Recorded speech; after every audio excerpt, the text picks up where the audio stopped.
Saudara, PKS mengakui adanya kader mereka yang menjamin pengambilan paksa jenazah pasien corona di Makassar, Sulawesi Selatan. Namun PKS menyayangkan sikap kadernya yang mengabaikan protokol kesehatan dan rawan terhadap sebaran virus corona. Akhir Juni lalu, keluarga seorang pasien dalam pengawasan karena corona mengambil paksa jenazah anggotanya yang meninggal dari Rumah Sakit Daya Makassar. Setelah ditelusuri polisi, pengambilan paksa dilakukan setelah keluarga mendapatkan jaminan dari seorang anggota fraksi PKS DPRD Kota Makassar, Hadi Ibrahim Baso.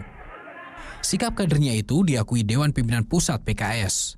Mereka menyayangkan karena pengambilan paksa jenazah pasien corona bertentangan dengan protokol kesehatan.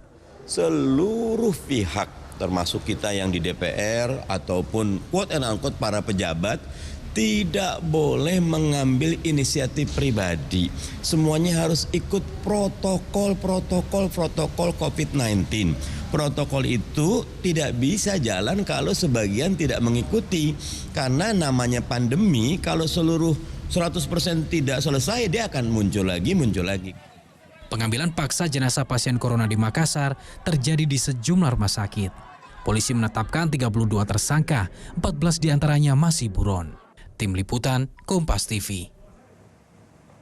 Sebelumnya, saudara, anggota DPRD Makassar dari fraksi Partai Keadilan Sejahtera, Andi Hadi Ibrahim Baso, menjalani pemeriksaan di Badan Kehormatan Dewan DPRD Makassar terkait penjaminan pengambilan jenazah pasien corona. Selain Andi, BKD juga memeriksa sejumlah saksi dari keluarga jenazah. Andi Hadi Ibrahim Baso diperiksa oleh 5 anggota BKD. Ia juga dimintai sejumlah keterangan, diantaranya alasan memberikan jaminan untuk pengambilan jenazah pasien COVID-19 di RSUD Daya Makassar pada akhir Juni lalu.